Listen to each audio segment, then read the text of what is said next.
All right, Ronan MMA, welcome back to the channel. Now leave it up to someone like Luke Thomas to turn a $300,000 bonus for participants at UFC 300 into a boring and negative discussion about fighter pay. Okay, I wanted to do this video last Friday. Didn't want to dampen the mood for UFC 300, so I decided I would wait to the following week, and now I've got some time for Luke Thomas. So what we are going to do is we're going to cover his reaction to finding out that some of the fighters would be earning a $300,000 performance bonus. But first, I want to show you guys a little bit of context just to illustrate how Luke Thomas views himself in this entire discussion around fighter pay. I find it to be very off-putting, and that's why I wanted to show you guys. I want to share my suffering, okay? So we're going to play a few clips from this live stream, and then we're going to get to his reaction video of the $300,000 bonuses, and I'm going to point out all of the disingenuous and stupid points that Luke Thomas makes, okay? So let's hit play, and we'll go from there. But now, like, week to week, oh, my pay is low, I didn't get a bonus. This is the path you chose.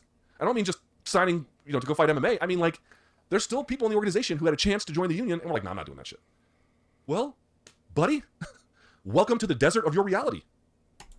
Okay, first of all, Luke Thomas, right? This is what almost every single person who's on the other side of this conversation has been saying the whole time, right? They chose their career path knowing what the pay structures looked like. They opted out of having a regular job to be fucking savages. And on average, okay, the average income make 5 times that of the average American salary, okay? It's not like these guys are all making chump change. I understand that's just an average. I understand there's guys that make a lot more than, some of the dudes on the new contracts, but it's not this.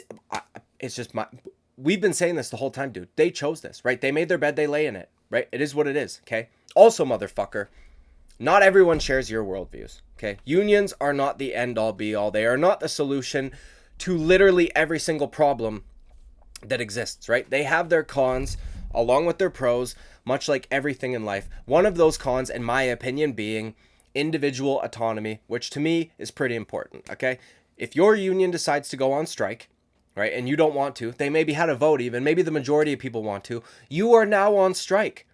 Do you know what I mean? And also, if we catch you, I don't know how it works in America, but here in Canada, we've got unions that are aligned with other unions. If we catch you in that store, that store, that store, you're in shit, bro. You're not supposed to shop there because we're in an alliance with these fuckers. Do you know what I mean? And you're surprised that a group of men who decided to participate in quite possibly the most individualistic sport on the face of the planet, where them and one other dude get into a cage and try to kill each other, you're surprised that these guys don't want to unionize. Okay, it's mind-blowing to me. You think that guys who decided instead of a regular job are going to go and fight for a living are this, like, unionized bunch, dude. They have to try and either way, dude, let's move on. I cannot be bothered. And I've seen people say this, how many times, oh, I don't want to speak up, or fighters don't want to speak up because they, the UFC could hammer them. Guys, do you think I have spoken up without penalty to my career? You should not think that. It has cost me dearly. I actually lost out on a media opportunity this week because of it. This fucking week, I lost out on one. Okay. Guys.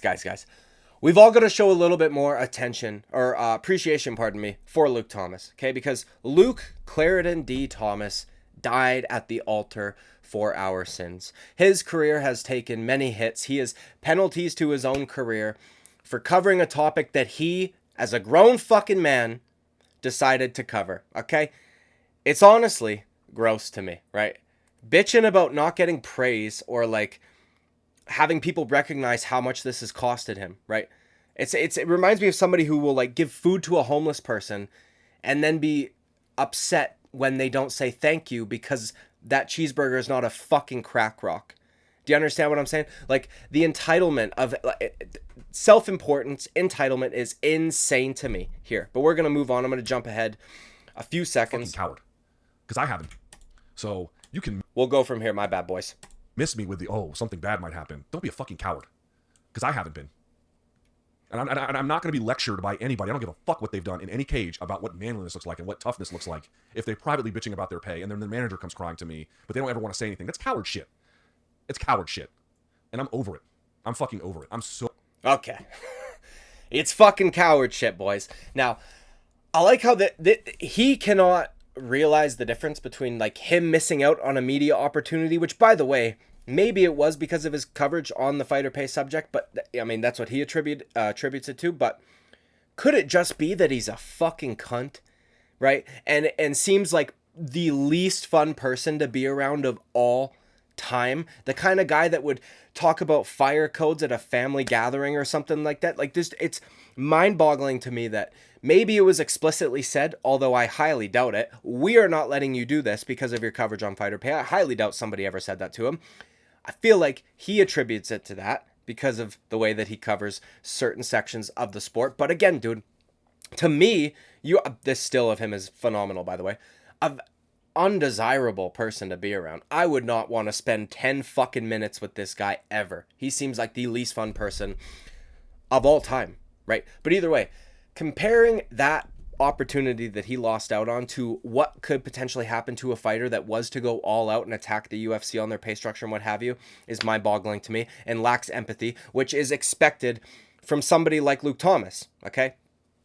Mind-blowing to me. Now, I will concede, okay, if you were bitching in private but you won't do anything publicly about it, then it's kind of fucking lame to me, right? I don't know that I would go as far as to call it cowardly, but I will say that you should just shut the fuck up maybe, right? Like, do something about it or shut the fuck up. That's it. Now, especially if it's that important to you, if it's seriously affecting your life, right? But the way he puts it is just mind-boggling to me. Like, you chose to cover the sport the way that you do, and then you're surprised when certain opportunities don't arise. You know, you are not you just don't seem like a very positive person. You're very antagonistic. Mind-blowing to me. Mind-blowing to me, right? And all of this rant over, by the way, a group of people that never asked for your fucking help in the first place. Never asked for your fucking help in the first place. Maybe you have a fighter reach out here and there, but as a collective, they have not contacted Luke Thomas or the media in general and said, listen, we need you guys to fight on our behalf because we're not making enough money fighting in a cage, okay? Insane to me, bro. It's like, they might not even agree with your estimation of things because you have a particular worldview that you try to push out that I feel like a lot of men who want to hurt each other for a living probably don't share, okay? But we're going to continue. I'll jump ahead a few seconds and we'll go from there. My willingness to give people who are trying to actually make change in the industry happen my coverage. But my sympathy for people who have made it fundamentally clear they don't want the help. Mission accomplished. I hear you loud and clear. Of course with the glasses fix, okay? But again, dude, they never asked for your fucking help, right? And I think it was abundantly clear long ago. But I guess Luke Thomas still holding out for that communist utopia or something. I have no fucking idea. But all this was to set the stage for, again, how he views himself in the discussion of fighter pay. Clearly views himself as an absolute martyr. Okay, he died at the altar for our sins, as I said. Now I want to cover what he said about the $300,000 bonuses. Because to me, honestly, dude, it was fucking mind-blowing the way that he covered this. And it's like, again, dude, like I pointed out earlier, maybe the way you cover fighter pay is why you miss out on opportunities. Or maybe it's because you're literally the biggest fucking Debbie Downer on the face of the planet. So let's jump to that video right now. We're going to start it from the beginning. If I hit an ad, I do apologize, but either way, let us continue. Swear to God, I must be taking crazy That was so loud. Hold on. pills. It feels like I am.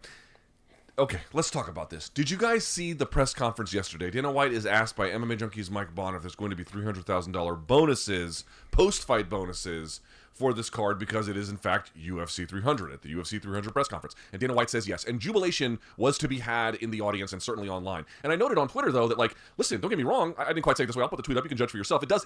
I'm going to read the tweet out for you because it does come off way more negative than he is now proclaiming that he intended it to be, okay? The UFC is making reportedly $16.5 million just on the gate for this event. That will pay for the athlete costs and the bonuses with some leftover, and that doesn't even include pay-per-view buys. An easy lift for them, okay? So we're going to get to it later, but it's a they can afford it argument, okay? Let's continue.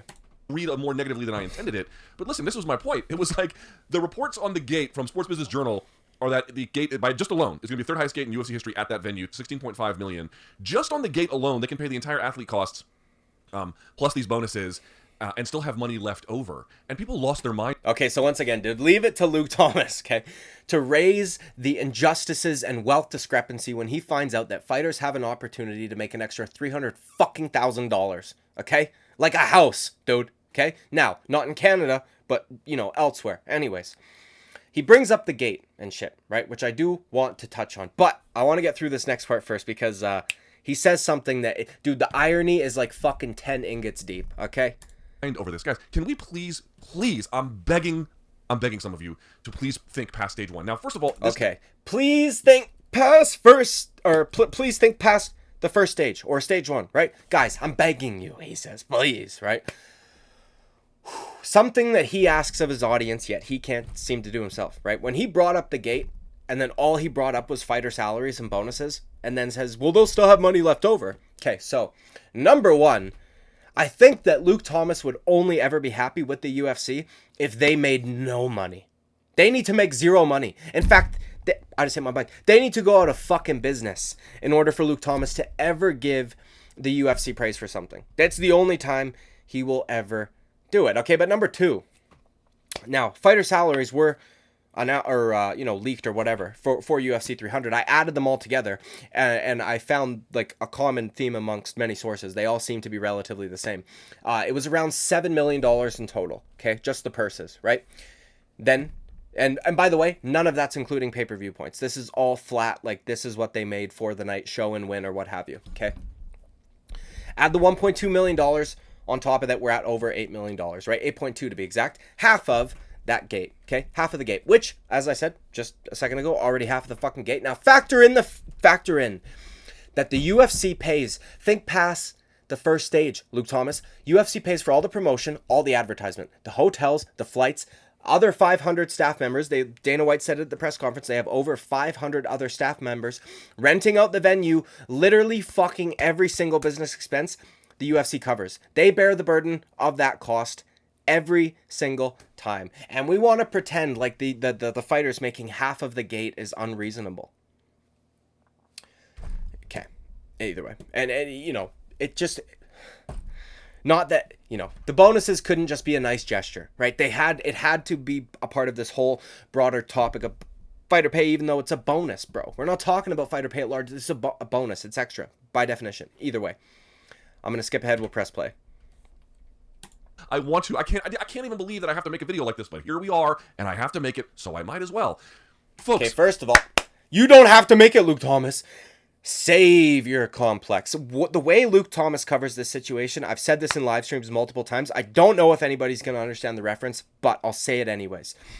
The way Luke Thomas treats the fighters, the way he talks about the fighters, when he speaks on the subject of fighter pay, to me is very reminiscent of I believe it was 2016, maybe 2020, when all the crazy progressive handicaps, the progressive retards, the people on the far left, okay, when the socialist types, the Luke Thomas types, when they were upset, okay, that Joe Biden won the primary for the Democrats, right? I'm not talking about the general election. I'm talking about the primaries.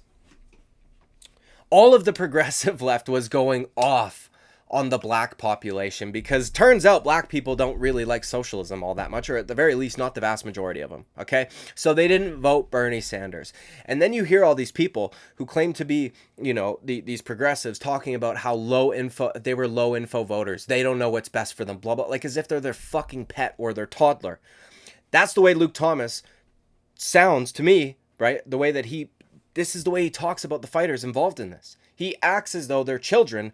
They're dumb. They don't know what's best for them. I went to university. I have a fucking degree. I also have severe sinus issues and glasses. Do you know what I mean? So he, of course, is smarter. He's not wearing them right now, but either fucking way, dude. Of course, you have sinus problems and you have glasses? Fucking Einstein over here, okay? Either way, dude, I'm going to jump ahead to 257 of this video, and we will continue on. But guys, you got to have a mentality where you're not stepping over $1 to pick up a nickel. Do you think that $1 million extra on payroll is a lot of money to the Ultimate Fighting Championship? It is not. It is not at all. This is why I brought this up. I swear I got to stop talking about fighter pay. I really have to. A, I'm a raging hypocrite, and B, this thing is just driving me nuts. Guys, why do you... At least he acknowledges he's a raging hypocrite, but not for the reasons I would like him to, but either way. think Dana White didn't hesitate when he was asked about this, because $1 million extra in event payroll is the buzzing of flies to the Ultimate Fighting Championship. Do you know how much they made in revenue in 2023? $1.3 billion. That's just last year. They made... Okay, now this is going to be my favorite part of the video, and I hope that you did stick around long enough to hear it. So, the guy who says, think about it a step further. Think past stage one. Just used a, they can afford it argument, right? Motherfucker, so what, dude? They are a successful business. He hates them for it, but also, like, these guys constantly talk about revenue. And I've realized something. I said earlier in the video, I realized something, and I don't know, maybe I'm missing something.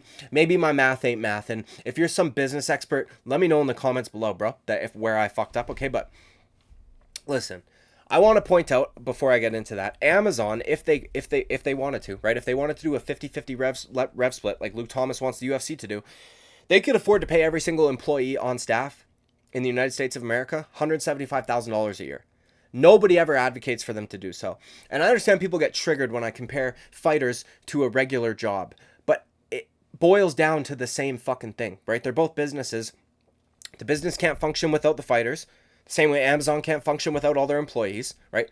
But also, the fighters have no avenue to make money without the business, and the employees at Amazon have no avenue to make money without Amazon, okay? They need each other, but the business owners, right, whatever, they put up the capital, they took all the risk, they take all the brunt, all the costs of everything they handle, right? So they reap the biggest rewards. Nobody would ever advocate that every single Amazon employee, well, maybe Luke Thomas would, but every single Amazon employee should make $175,000 a year, okay? Point blank period. Now, secondly, as I said with the revenue, okay, I always bring it up. I don't understand why these guys don't ever talk about profit sharing, because to me, that would be fair, right? Fine, fair enough. Reap the rewards of the success you actually earn and create, right? Rather than, I don't give a fuck if my company's that I work for is doing poorly. I don't care if they're losing money. I still want 50% of whatever amount of money they get, right? That's what Luke Thomas is advocating for, okay? So it's just wild to me, man. Like, it's that way it creates an incentive for people to actually want the company to succeed. Do you know what I mean? But let's break down this math, because if you were to do profit sharing, and I think this is true, I truly think this is why these people never bring it up. Some of them I'm sure are just kind of reiterating talking points that they hear from people like Luke Thomas, but I feel like people like Luke Thomas, people at Bloody Elbow, or the old Bloody Elbow, I feel like these guys don't bring this shit up on purpose because it kind of fucks their whole argument up. So I've read from multiple sources, and I keep getting two numbers consistently, okay? That the UFC operates on either a 30 or a 50% margin rate, okay? I'll give them the 50, okay? I'll give them the fucking 50 for this one, and I'll round up the fighter pay to 20, because oftentimes we see, 17 to 20 or what have you. I'll round it up to 20, and then it kind of evens out, right? Because if I were to go off 30%, the number changes fucking significantly, okay? Now, as I said, I think 50 is generous also, by the way, but either way, let's get to it. Okay, so we'll use round numbers to make everything very simple for everybody, okay? If the UFC makes $1 billion in revenue in a year, right? And the fighters get paid 20% of that in total, that's for every $1 billion that the UFC brings in rev, the fighters would get $200 million of that, right? Which does seem, on its face, like a major discrepancy. Okay, I'll concede. However, if you factor in, I'll do the fucking Luke Thomas. Okay. If you factor in the profit margin, right, the percent changes drastically again, okay? And I think, as I said, I feel like this is why no one ever brings it up. Let's do this again, okay? So for every $1 billion the UFC makes in revenue, the fighters get $200 million of it because they get 20% of the rev, right? Now, what's left over for the UFC? The profit margin, you got to cut it in half, bro. We can even do it in the nicest way possible. We'll just cut the $1 billion in half off rip. Still give the fighters the $200 million. UFC makes $500 million in profit. Okay, what percent is that of the profit? What is 200 million of 500 million? It's about 40 fucking percent, dude. This is probably why these people don't bring it up, right? This is probably why these people don't bring it up, is because when you look at the amount of money the UFC actually makes, not the amount of money they bring in overall, but the amount of money that they take home, right? So, because they got to pay to keep the lights on, they got to pay for all the shit, all the business expenses, as we spoke about earlier. They bring home half of the revenue, right? But the fighters get 20% off the top. But when you change that to the profit and then you see how much the fighters get paid, we're talking 40 fucking percent of what the UFC, like, it's just, do you know what I mean? It changes significantly. It truly does. And if we were to use the 30% profit margin, it's even fucking bigger, dude. It's an even bigger percent, right? Mind-blowing to me. I don't get it, dude. I don't get it. I don't get it. They keep using the same shit. And also, like, again, nobody fucking cares, dude. Nobody cares. But Luke Thomas hears that they're getting a $300,000 bonus and has to jump to YouTube to make a video shitting on it, essentially. Now, he tries to reiterate multiple times this video, like, I'm not saying it's bad. I'm not saying it's bad, but, like, Jesus fucking Christ, dude. Right? Like, insane to me. And again, if you look at it from a profit-sharing model, the fighters are doing a lot better than a lot of people think they are, right? I'm going to jump ahead a few minutes here. Last point on this, and then we'll get the fuck out of here. 7 minutes and 15 seconds in the video. Hopefully it doesn't get an ad here. Let's press play. An additional $1 million for this one event, because it's not a permanent thing, to the UFC is chump change. It's nothing. It's very easy for them to do. That's why they can make calculations like that about it. So forgive me if I'm not like, oh my God, that's the most incredible thing I've ever seen. It's cool. It's cool. It's not bad. But I just don't understand. I'm like, it's not bad, but immediately, but, you know. You guys realize that's not where the money is, right? And just kind of waiting for a hand-me-out and begging for it. That's actually not where the money is. The money is in all the other places that no one wants to do any of the work to actually get. Okay. Yeah, that's not where the money is. Like, we're talking about bonuses. First of all, dude, this shouldn't even be included in the broader discussion of what he's talking. Like, he's just conflating these two things. Dude, this guy's fucking... He must be autistic, bro, because he cannot stop thinking about fighter pay. He probably sits at home and rocks as he's thinking about fighter pay and a communist utopia and all the rest of it, okay? Bonuses are something extra, right? By definition. It's the same way it's structured at almost any company ever. You perform above expectations, we'll hook you up a little bit. Do you know what I mean? Like, it's just, it's mind-boggling to me, but I said it earlier, you know, leave it up to a dude like Luke Thomas to be irritated at people being happy that fighters have an opportunity to fight for $300,000. You know, extra, $300,000 extra, right? It's just crazy to me that this is, you know, it couldn't just be that, yeah, that's a nice gesture, done deal. No, it's, I need to flaunt my intellectual prowess, right? My degrees on all these stupid pleb fucking fighters and let them know how they're stepping over $1 to pick up a nickel. Fuck, mind-boggling to me. You know, I thought it was a nice gesture. I thought it was cool. Nice round number that went exactly with the event. And we got Max Holloway getting a double fucking bonus. Do you know what I mean? Max Holloway, these guys did have an opportunity to change their lives. And Max Holloway went, fuck y'all. I'm taking it all. Do you know what I mean? But anyways, dude, this has been me talking about Luke Thomas shitting on $300,000 bonuses like an absolute moron. Like and subscribe. I would greatly appreciate it. I'll see you at the next video. Bye-bye.